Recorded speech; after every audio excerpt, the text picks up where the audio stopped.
Cheers. Ce que je ressentais, c'est que ça me poussait à avoir vraiment envie qu'on m'aime et pas envie de revivre ce que je vivais à l'école. Donc dès que j'étais dans des autres cercles, j'étais pas vraiment moi-même. Enfin, j'étais un peu en stress permanent de ce que je disais, comment je disais les choses. J'étais tout le temps en train de contrôler tout ça et jamais en sécurité. Lucie est dingue. Est-ce que vous êtes dingue? Est-ce qu'on n'est pas tous plus ou moins dingues? L'épisode d'aujourd'hui est au cœur du parcours de très nombreux dingues et il révèle une facette assez sombre de la vie en société, le harcèlement scolaire. Ce sujet s'est imposé à nous parce que dans beaucoup d'épisodes précédents, ce harcèlement scolaire avait été évoqué de manière périphérique. Ah oui, au fait, j'ai subi du harcèlement scolaire. Alors on s'est dit que ça valait la peine de s'y intéresser de près. Je m'appelle Adrien Zerbini, je suis journaliste scientifique, plus ou moins dingue, et je ne crois pas avoir été harcelé à l'école, même si ma scolarité a ressemblé à tout sauf à un long fleuve tranquille.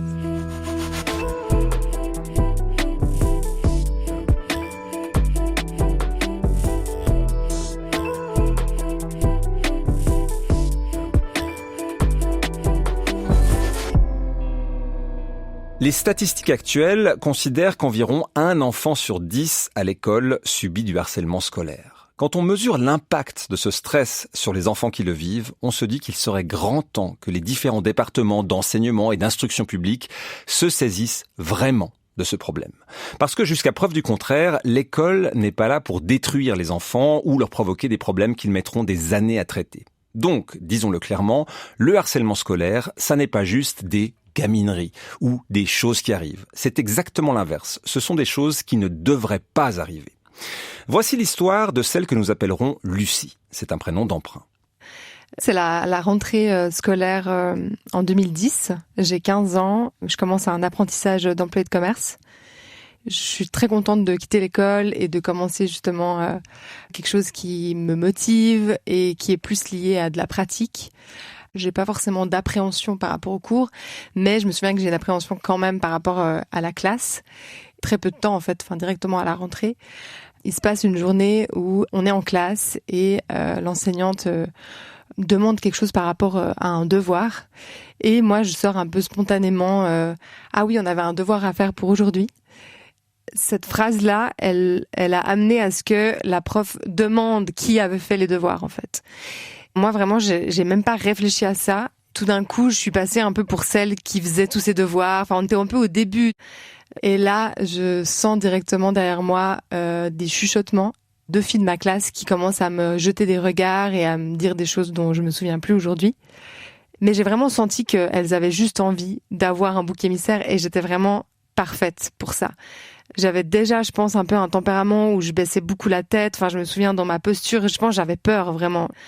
Dans ma tête, je me dis « Oh merde, je crois que j'ai fait une bêtise et ça va recommencer ». Bon, vous avez déjà compris que Lucie a aujourd'hui, à 29 ans, une bonne distance et de sacrées capacités d'analyse sur ce qui lui est arrivé. Du coup, elle est aussi capable de se rappeler de détails très intéressants, comme sa posture tête baissée qui lui donne un profil de parfait bouc émissaire, comme elle le dit. On va un peu parler de dynamique de groupe dans cet épisode, notamment comprendre que le harcèlement scolaire est un triangle. Il y a la cible, il y a là où les personnes qui harcèlent, et il y a les spectateurs qui passivement ou activement consentent ou valident cette agression. En général, sans spectateurs, il n'y a plus d'agresseurs. Une des idées fausses que l'on peut avoir sur les dynamiques de groupe, c'est que dans le fond, c'est normal, il y a toujours un bouc émissaire. Et en fait, pas du tout. Le bouc émissaire est même le signal d'une dynamique de groupe dysfonctionnelle, dans laquelle on désigne un membre comme responsable des problèmes ou des tensions du groupe, généralement de manière injuste et irrationnelle. Donc, si Lucie, à 15 ans, se dit « Ça va recommencer », c'est qu'elle avait déjà endossé ce rôle de bouc émissaire. À l'école, ça a aussi commencé de manière un peu absurde et sortie de nulle part. C'était surtout quand j'étais en 5-6e année, donc aujourd'hui c'est la 7-8. Entre mes 10 et 12. C'est parti surtout de ma sœur, parce que ma sœur, elle avait un style vestimentaire plutôt rock, gothique. Ça détonnait beaucoup avec le collège dans lequel j'étais. Elle, c'est partie un peu de ça aussi du jour au lendemain. Elle était très très studieuse aussi, donc des très bonnes notes. Il y a un groupe qui a commencé à la harceler dans la cour. Je me souviens très bien d'un jour où je suis allée, on sortait à la pause, puis on était dans la même école. Et je l'ai vu entouré de personnes de sa classe en train de l'insulter, pas de lui taper dessus, mais presque. Et elle complètement refermée sur elle-même. Ça a fait qu'un tour dans ma tête. Je me suis dit, mais il faut absolument pas que ça m'arrive, en fait. Justement, je me souviens d'un jour où j'ai dit quelque chose, et je sais plus quoi précisément, au petit frère de celle qui harcelait ma sœur, sans vraiment penser que ça aurait des conséquences. Et l'après-midi, le même groupe qui attendait ma sœur m'attendait moi. Et là, ça a commencé aussi... déjà, ils étaient plus grands que moi, du coup, 2-3 ans de plus, avec de l'intimidation. Et en fait, là, j'ai senti que, au fur et à mesure, mon comportement à moi, il changeait. C'est-à-dire que, de base, j'étais vraiment beaucoup à aller vers les autres, à avoir des amis, etc. Et là, je me suis complètement renfermée. Ce qui, en fait, accentuait presque leur comportement. Enfin, ça devenait un espèce de cercle vicieux. Beaucoup de choses extrêmement importantes viennent d'être dites par Lucie. D'abord, le côté absurde. Elle devient une cible parce que sa sœur est une cible. Sa sœur a été ciblée essentiellement pour des différences vestimentaires, donc simplement l'envie de s'afficher comme différente. Et ça, c'est un classique. Quand on cherche un bouc émissaire, le fait d'apparaître comme différent est critique, même une différence vestimentaire. Au passage, ça veut dire que pas mal d'enfants ou d'ados dont les parents pensent qu'ils sont, entre guillemets, victimes de la mode, veulent en réalité se couler dans la masse et faire comme tout le monde, pour justement ne pas être des victimes de harcèlement. Tout simplement, éviter d'être la tête qui dépasse.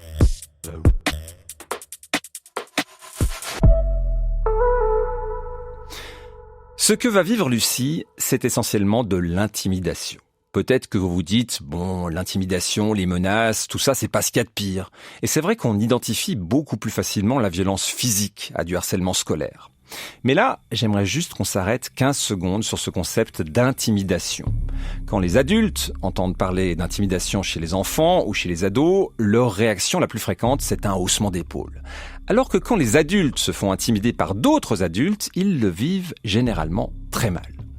Personnellement, j'ai assez récemment été menacé par un homme en colère. J'en avais parlé dans l'épisode sur le trouble dissociatif de l'identité, précisément parce que j'ai vécu une dissociation au moment de cette agression qui était pourtant verbale, donc pure intimidation. Et puis, rappelons-nous aussi que les méthodes de racket de très nombreuses mafias sont basées sur l'intimidation. Si vous ne payez pas ce qu'on vous demande, vous allez avoir des problèmes. En gros, ce serait une erreur grossière de regarder l'intimidation des enfants ou des ados entre eux avec condescendance. Ces intimidations, pour Lucie, elles ont été répétées durant 2 ans.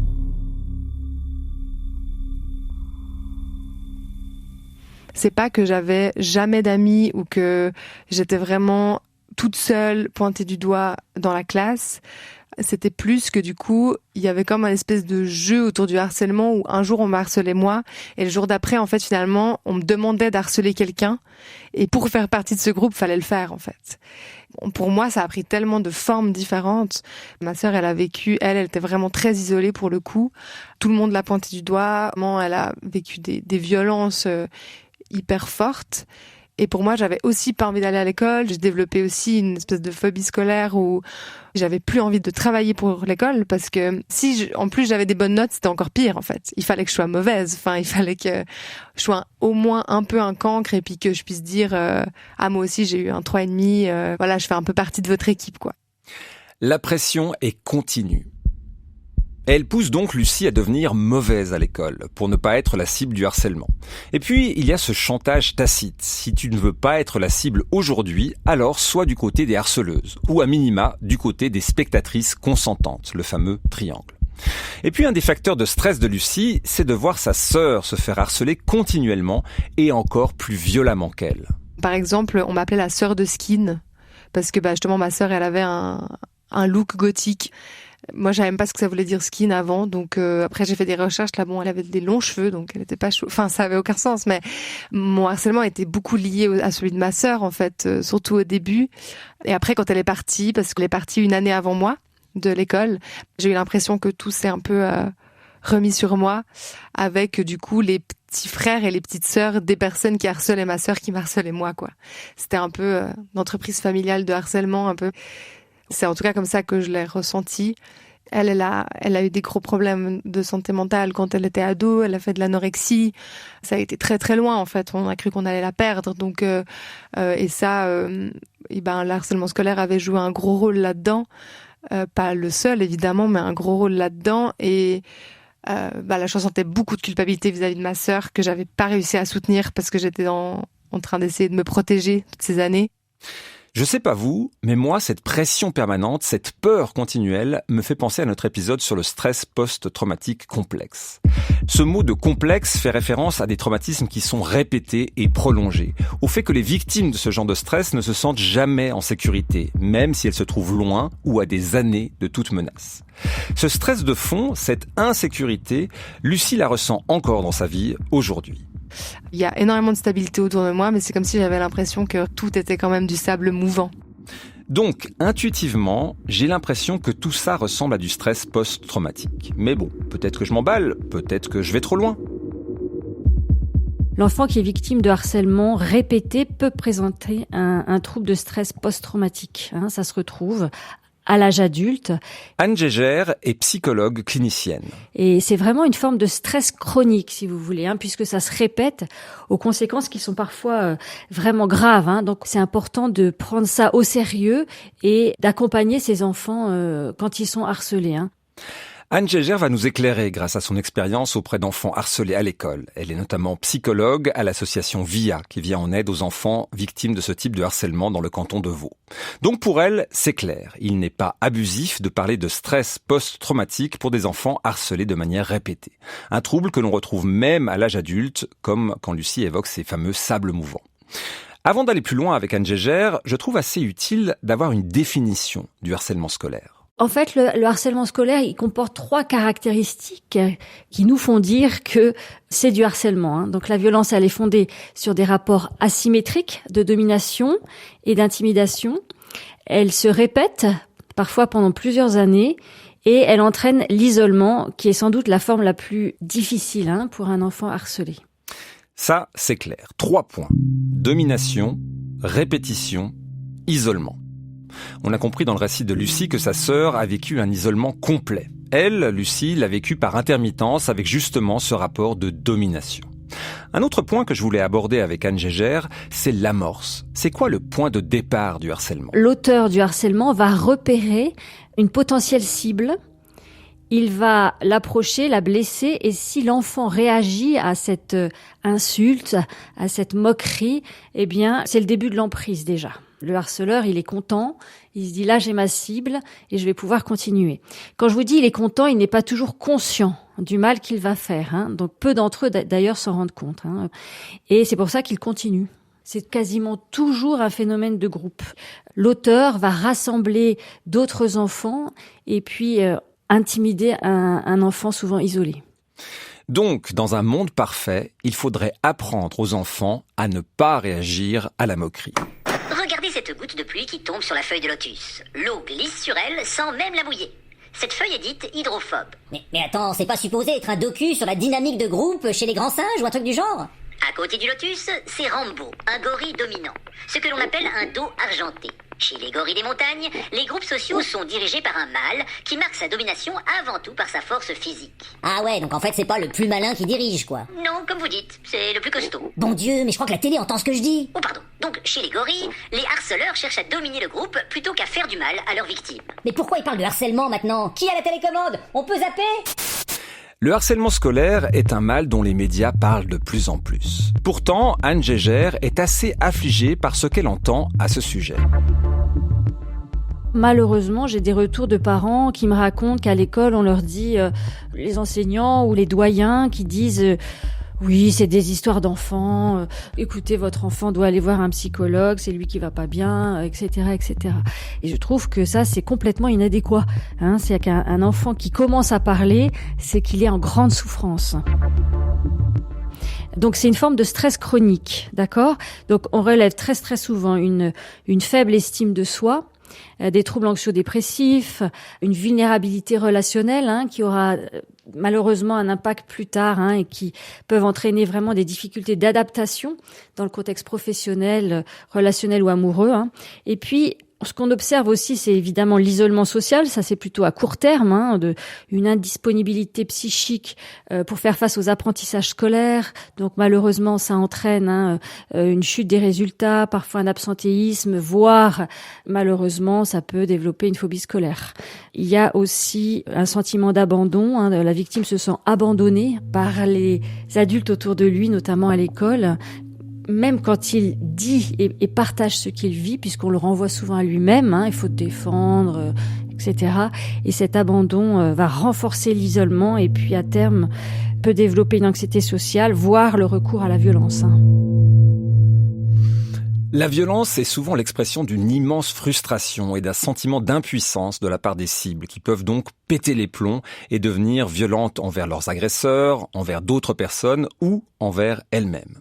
Évidemment, cette violence n'est pas la règle. La règle, ce serait plutôt le trouble de stress post-traumatique, en anglais le PTSD, et tout ce qui est associé, parce qu'on sait que le PTSD, s'il n'est pas traité, est généralement un trouble sur lequel s'agrègent des troubles secondaires, comme la dépression et l'anxiété, que vient de mentionner Anne Gégère, ou encore des troubles du comportement alimentaire qui s'installent, des conduites addictives, et puis malheureusement des tentatives de suicide. Ce n'est pas rare. Maintenant, il faut dire que Lucie a eu beaucoup de chance dans son malheur. Elle est née en 1997, ce qui fait qu'entre 2007 et 2010, les années les plus dures de son harcèlement, les smartphones étaient encore onéreux, peu répandus chez les ados, pareil pour les réseaux sociaux. C'était un peu le Moyen-Âge de ces plateformes devenues omniprésentes. Et du coup, on avait quand même cette chance à la maison, en tout cas, on a quand même pu avoir ce petit espace. Par contre, je me souviens que j'étais très très souvent malade et souvent des fausses maladies aussi pour pas aller à l'école parce que une soirée ça me suffisait pas pour me sentir bien, donc j'avais quand même cette impression que ça me suivait à la maison quand même. Oui, Lucie avait l'impression que le harcèlement la suivait à la maison. Mais aujourd'hui, ça n'est plus juste une impression. Sur les réseaux sociaux, c'est dramatique ce qui se passe puisque le harcèlement peut durer 24 heures sur 24, 7 jours sur 7. L'enfant harcelé doit beaucoup se protéger des réseaux sociaux. Je dois dire que depuis qu'on a lancé Dingue, j'ai été frappé par le nombre de témoins qui venaient pour parler de toute autre chose que de harcèlement, mais qui, si on en parlait, considéraient effectivement en avoir été victimes. Au point que je me suis posé la question du lien de cause à effet. Est-ce que les personnes développent des troubles parce qu'elles ont été harcelées? La réponse semble positive. Ou est-ce qu'elles sont harcelées parce qu'elles sont dingues, ou plutôt parce qu'elles présentent une forme de vulnérabilité psychologique qui les désigne comme un bouc émissaire? Et ça paraît pas complètement faux non plus. Ce qu'on peut dire, parce qu'on sait qu'il n'y a pas de bonne réponse à la question de la poule et de l'œuf, c'est qu'il y a une forte interdépendance entre troubles mentaux et harcèlement. Ce qu'on observe, c'est que ce sont des enfants qui, souvent, sont très sensibles, anxieux et ont une estime de soi fragile.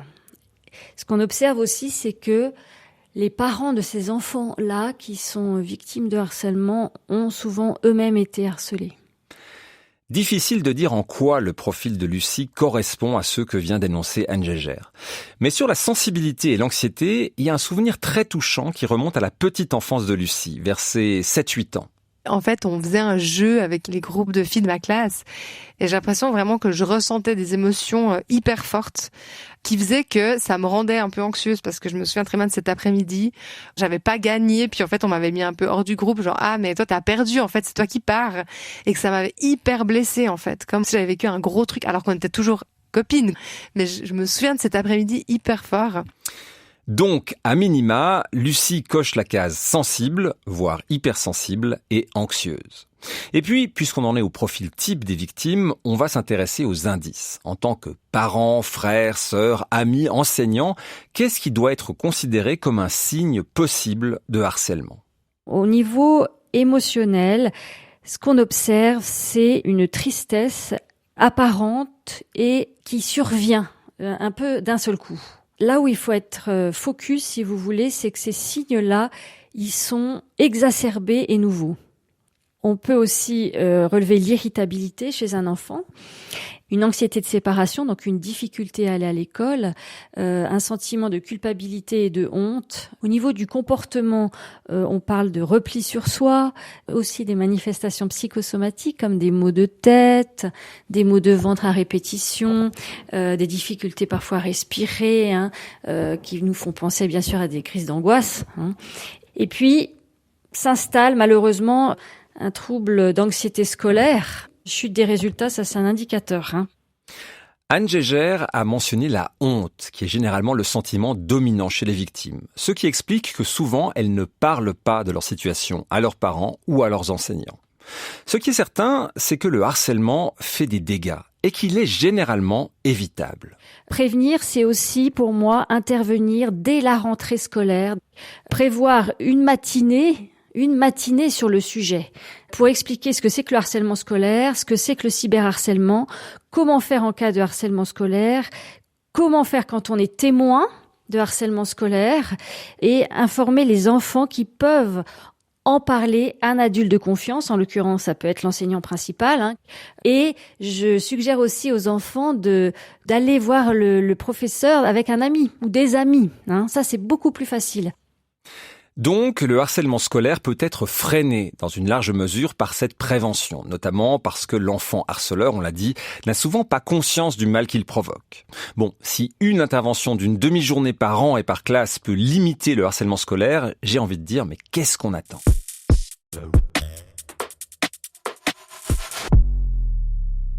Un autre point qui m'intéressait, c'est la question du genre. On parle d'élèves harceleurs. Mais en fait, y a-t-il plus de harceleurs que de harceleuses à l'école ? On retrouve des agresseurs chez les garçons comme chez les filles. Les garçons vont être plus violents physiquement. Les filles, elles, vont propager des rumeurs. Elles sont souvent très violentes. Chez les hyènes tachetées, la femelle alpha domine le clan. Elle prend toutes les décisions de chasse et de défense du territoire. Oh non, encore un documentaire animalier. Oui, mais attendez, la hyène tachetée est un animal surprenant. Oups, j'avais oublié que la télé m'entendait. Nous observons ici une hyène tachetée qui tente de dominer le groupe. Écoutez bien. Et regarde, tu l'as vu, Josiane ? Avec sa grosse tache sur l'œil droit. Et puis on dirait qu'elle a une trace de caca sur le museau. Mini parenthèse ici, on a souvent tendance à dire, comme le disait notre ancien président Schneiderman en 2016, que rire c'est bon pour la santé, selon un dicton populaire. Et généralement c'est vrai, rire c'est bon, mais pas dans la dynamique du harcèlement scolaire. L'humour et le rire sont les armes fatales du harcèlement. C'est à la fois le moteur et le carburant. Et c'est vraiment ce qui se passe quand les témoins rigolent. Ça va vraiment encourager l'enfant harceleur à continuer.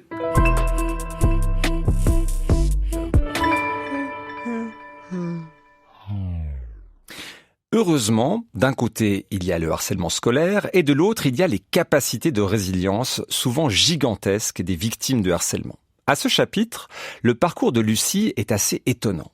L'endroit qui m'a un peu reconstruite, c'est quand j'ai commencé à faire du foot au début de mon adolescence. Ça m'a permis de reprendre confiance, d'avoir une meilleure estime de moi-même, puis de voir qu'en fait, dans certains endroits, c'était possible, en fait, de créer des choses plus saines. Puis je pense que ça m'a aidé d'être plus du tout dans des milieux qui m'avaient vu grandir. J'avais 12-13 ans quand j'ai commencé le foot, donc j'étais en plein là-dedans, mais j'en sortais, en fait, gentiment.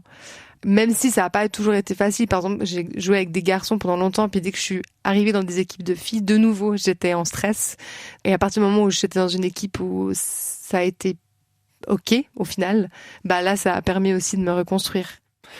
Lucie a trouvé beaucoup de ressources dans le football et son équipe. Ce qu'on peut dire aussi, c'est que d'autres tentatives ont été faites pour la protéger du harcèlement scolaire. Par exemple, sa mère a tenté différentes démarches auprès de l'école dans laquelle ses 2 filles vivaient un calvaire. Sans succès. Apparemment, l'établissement ne se sentait en rien concerné. Finalement, elle a réussi à les faire changer d'école, ce qui les a un peu protégés. Mais pour Lucie, la résilience est vraiment passée par le football. Bon, en même temps, le football n'est peut-être pas l'accompagnement universel qui conviendra à toutes les victimes de harcèlement scolaire. Anne Gégère reçoit dans son cabinet de psychologue des victimes de ce type de harcèlement. Quand ils viennent ici, il y a tout un temps pour déposer la souffrance, et ça prend du temps. Plusieurs séances pour parler de ce qui s'est passé et ce qui se passe encore, vous voyez. Donc c'est presque du soutien psychologique plutôt qu'une psychothérapie. En principe, en psychiatrie, on considère que l'on ne peut prendre en charge un trouble de stress post-traumatique que quand la personne est éloignée de ce qui la menace, d'où le nom de post-traumatique. Donc effectivement, tant que l'enfant est encore harcelé, comme le dit Anne Gégère, on est plutôt dans le soutien psychologique. Tout le travail, c'est de renforcer l'estime de soi, travailler vraiment sur les compétences sociales, sur les qualités que cet enfant a. Parfois, je fais venir les parents aussi, c'est très aidant et très soutenant. Et puis, de lui transmettre des stratégies pour répondre. Ça, c'est l'accompagnement en face à face. Mais avec l'association VIA, Anne Gégère propose également autre chose. On a mis sur pied, il y a un peu plus d'1 an, des ateliers de soutien pour les enfants et adolescents victimes de harcèlement scolaire. Et nos ateliers ont lieu sur 6 semaines, 6 rencontres. Et l'objectif de ces ateliers, c'est de leur donner tout un espace bienveillant et sécure pour qu'ils puissent parler de ce qu'ils ont vécu. Et je trouve que l'atout, c'est qu'ils rencontrent d'autres enfants qui vivent la même chose qu'eux.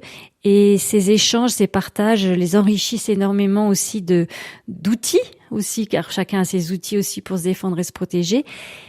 Mais j'insiste là-dessus, c'est vraiment l'autre est comme moi ou je suis comme l'autre et je me reconnais dans ce qu'il fait. Et ça, c'est rien que ça, c'est déjà une ressource inestimable.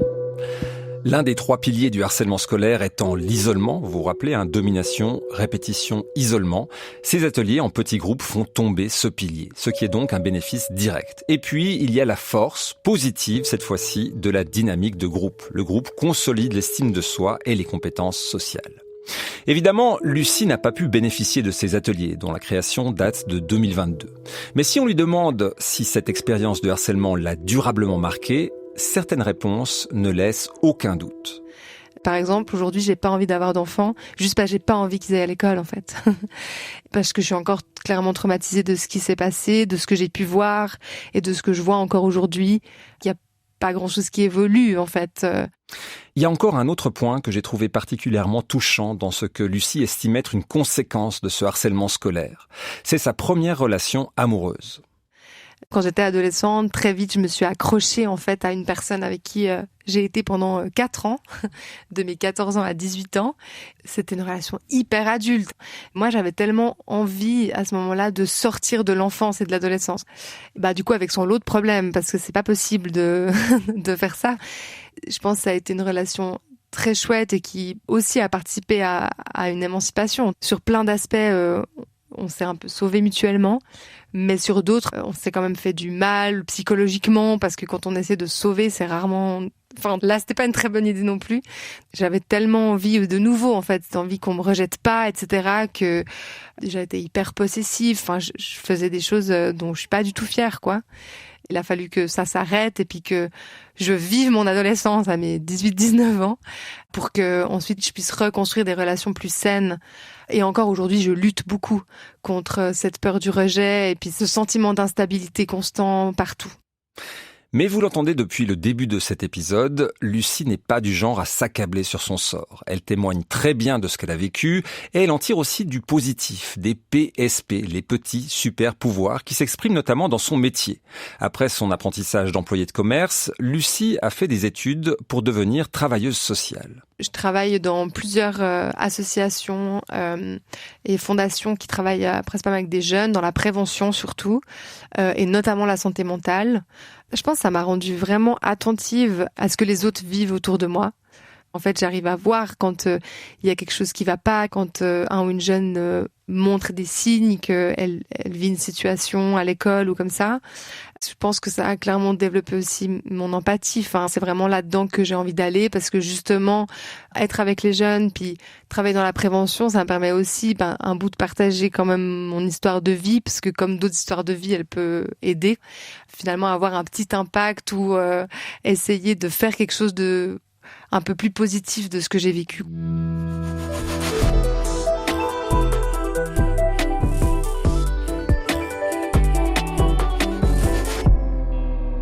Et avant d'en venir à nos échanges, juste un mot pour vous dire qu'Anne Gégère, que l'on vient d'entendre, a publié un livre titré « Regard d'une psychologue sur les enfants, la vie de famille et les épreuves du couple ». Un ouvrage dont 3 chapitres traitent du harcèlement sous différentes formes, donc sans aucun doute une possibilité pour celles et ceux qui le souhaitent de creuser encore un peu ce vaste sujet. Et puis si vous nous écoutez de Suisse et assez proche de la date de publication de cet épisode, sachez que dans le cadre du festival Jeunes Rencontres, le théâtre du Crochetan à Montaix présentera le 13 avril à 14h un spectacle nommé Résiste, qui a été imaginé par Anne Gégère et joué par des enfants qui ont vécu le harcèlement scolaire. Il y a 15 jours, nous parlions du trouble dysphorique prémenstruel, un sujet qui vous a beaucoup fait réagir, généralement très positivement.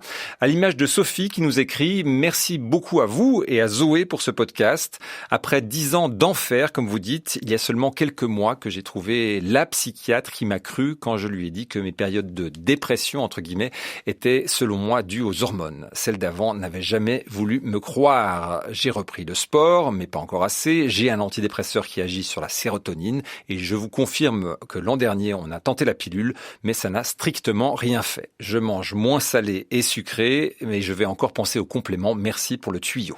Merci à vous, Sophie, pour ce retour. Ce qui est intéressant, c'est que sur un point, votre retour est différent de celui de Valérie qui nous dit « Chez moi, la pilule progestative qui se prend en continu a très fortement stabilisé mes labilités d'humeur liées au cycle. » Comme quoi, comme on l'a dit dans l'épisode, même si c'est apparemment rare, la pilule sans règle peut parfois aider.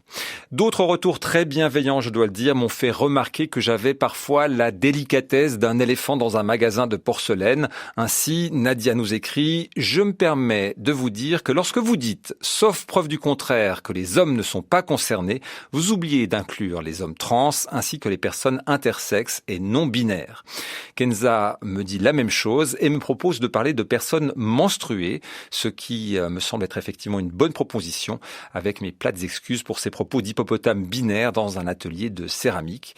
Et si je m'excuse comme ça, c'est sans doute aussi parce que j'ai tout de même besoin qu'on m'aime.